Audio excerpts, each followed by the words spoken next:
Doctor साहब, असल में ये फैसला देखने के बाद मुझको भी बाबरी मस्जिद का फैसला याद आ गया। जैसा कि अभी डॉक्टर मीना कह रहे थे, उन्होंने एक पहलू की तरफ ध्यान दिलाया कि सुप्रीम कोर्ट ने कहा चूंकि जनता चाहती है और मेजॉरिटी चाहती है तो इसलिए हम ये फैसला कर रहे हैं, और वो गिनती नहीं की गई थी। अगर गिनती की जाए तो भी अदालत का इंसाफ का ताल्लुक मेजॉरिटी माइनॉरिटी से नहीं है।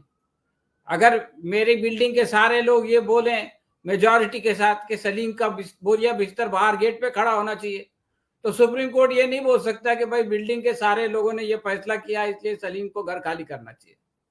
इंसाफ का ताल्लुक जो है वो मेजॉरिटी माइनॉरिटी से नहीं होता।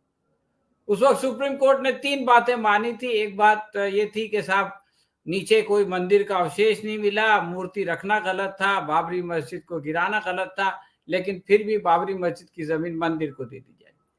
तो इसी तरह का ये फैसला है जो कि अभी हुआ है।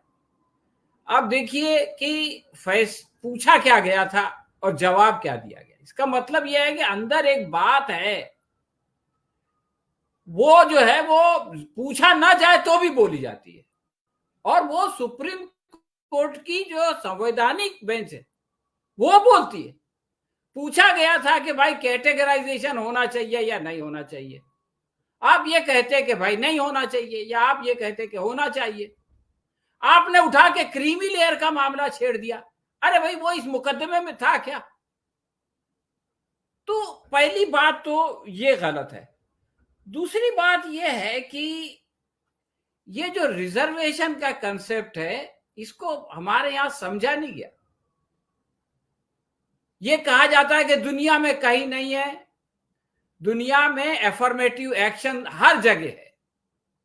जो लोग पिछड़े हुए हैं उनको आगे बढ़ाने के लिए फैसले किए जाते हैं, उनको जगह दी जाती है, उनको आगे बढ़ाया जाता है, उनको रिजर्वेशन दिया जाता है। अमेरिका में भी है जो इतना डेवलप्ड कंट्री है। तो ये कोई एहसान नहीं है, ये उनका हक है जिनको कि बरसों तक जो है आपने सदियों तक जो है वो दबा के और पीछे रखा। तो ये कोई गरीबी निर्मूलन का भी फॉर्मूला नहीं है कि साहब उसने एक जनरेशन में नौकरी हासिल कर लिया तो अगली जनरेशन में उसको नहीं मिलेगा। ये असल में भागीदारी का मामला है, जिसके बारे में अभी हमारे दोस्तों ने बताया कि आप 70 साल से दे रहे हैं लेकिन इसके बावजूद भागीदारी कितनी हुई। अब जो लोग इतने सारे सालों में रिजर्वेशन हासिल करने के बाद सत्ता में भागीदारी से नजदीक आए हैं, आप उनको ढकेलना चाहते हैं और फिर उन लोगों को लाना चाहते हैं, वो 70 साल में नहीं आएंगे। तो अल्टीमेटली क्या है कि जो क्वालिफाई कर रहा है आपके बराबर आने के लिए, थोड़ा आप पीछे, थोड़े से धक्के से वो आपके बराबर आ सकता है, आप उसको वंचित करना चाहते हैं। और जो नहीं आ सकता है उसके नाम पे वंचित करना। आप ये नहीं बोलते कि मैं नहीं चाहता कि ये मेरे बाजू में खड़ा हो, आप ये बोलते कि वो बेचारा पीछे खड़ा है, उसके रास्ते में आप खड़े। अरे उसके रास्ते में तुम खुद खड़े हो, तुमने उसको आगे आने नहीं दिया। अभी जो ट्रेन की मिसाल दी गई, आपने आधे से ज्यादा डब्बे एसी के बना दिए, और फिर रिजर्व क्लास, और फिर फर्स्ट एसी, और फिर उन सारों को जनरल डब्बे में आप घुसेंगे। तो ये लड़ाने वाली बात है कि वो जो आ गए हैं वो अपने ही लोगों को आने नहीं दे रहे, आप आने दे रहे हैं क्या?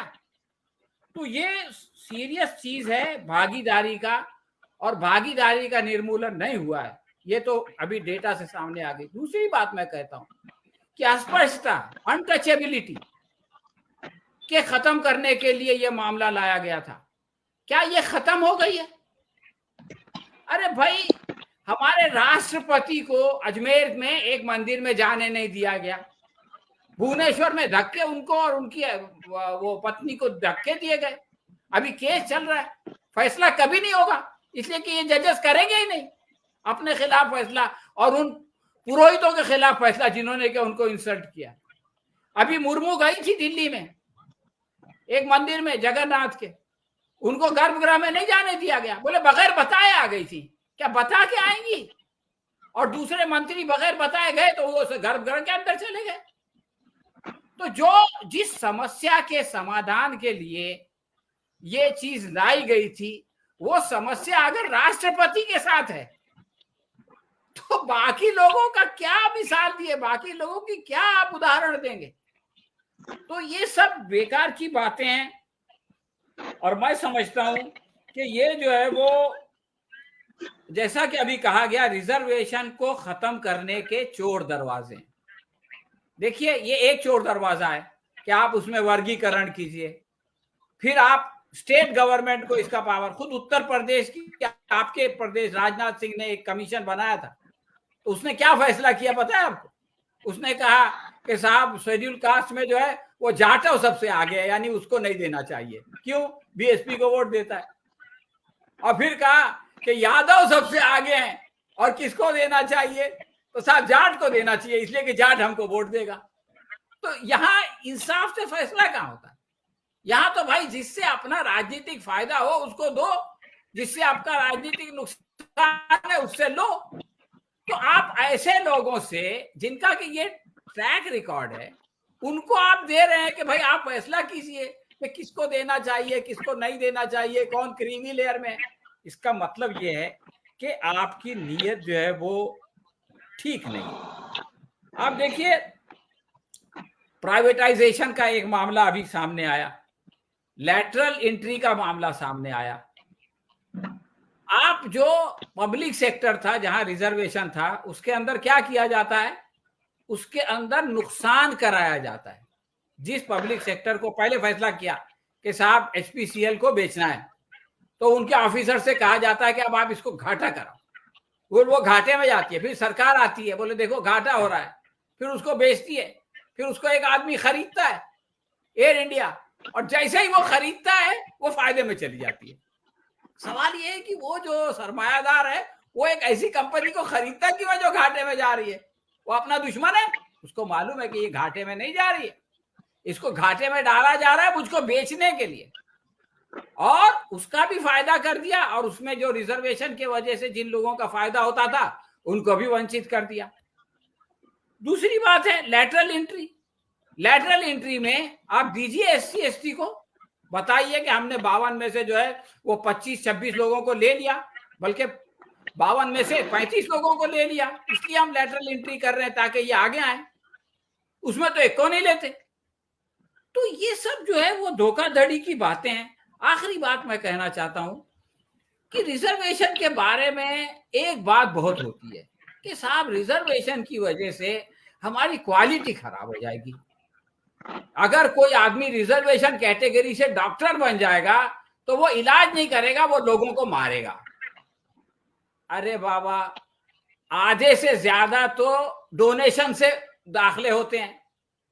डोनेशन कौन देता है? जो क्वालिफाई नहीं कर पाता है, जिसके मार्क्स कम होते हैं। तो पैसे देके जो आदमी पढ़ाई करेगा, जिसके मार्क्स कम थे, उससे क्वालिटी खराब नहीं होगी। वो इंजेक्शन लगाएगा तो कोई मरीज नहीं मरेगा, वो तो अमृत लगाएगा ना। और कोई गरीब अगर शेड्यूल कास्ट का, शेड्यूल ट्राइब का आदमी रिजर्वेशन की बुनियाद पर मेहनत करके डॉक्टर बनेगा, उसके परसेंटेज मार्क्स कम थे, तो उसके बारे में आप ये करेंगे कि ये तो साहब सरकारी दामाद है। हमारे आईआईटी में पिछले दिनों जो है वो एक लड़के ने खुदकशी कर लिया, आत्महत्या कर लिया। नायर हॉस्पिटल में एक शेड्यूल ट्राइब लड़की ने आत्महत्या कर लिया। क्यों किया?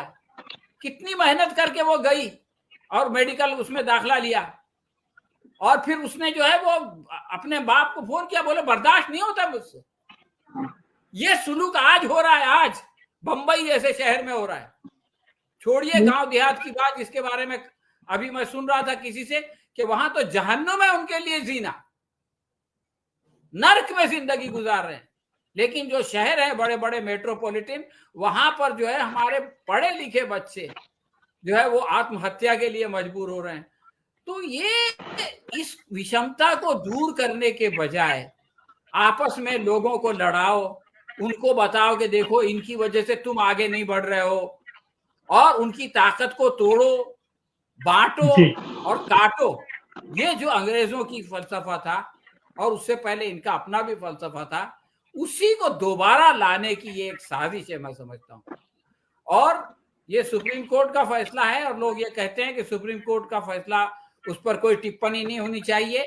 तो हमारे एक ये भूषण साहब थे, जो वजीर कानून भी थे, लॉ मिनिस्टर थे, उन्होंने कहा कि ऐसी बात नहीं है, सुप्रीम कोर्ट का फैसला मानना आपको पड़ेगा, लेकिन अगर आपको वो फैसला गलत लगता है तो आप ये कह सकते हैं कि वो फैसला गलत है, इसमें कोई गलती नहीं है। उन्होंने इंडियन एक्सप्रेस में अपने आर्टिकल में बताया था, इंडिया के लॉ मिनिस्टर ने, कि आपको अगर कोई फैसला, और अभी आप देखिए पूरा आपका पैनल कह रहा है, अगर कोई चीज गलत लगती है तो वो सुप्रीम कोर्ट की हो या सरकार की हो या किसी पैनलिस्ट की हो या किसी XYZ की हो, वो गलत है, उसकी वजह से नाइंसाफी होती है, तो हमको उसके खिलाफ जो है वो आवाज उठाना चाहिए। और मैं आपको मुबारकबाद देता हूं कि आपने जो है वो इतने अहम और इतने सेंसिटिव टॉपिक पे आज डिस्कशन रखा। धन्यवाद जी सर, बहुत बहुत धन्यवाद।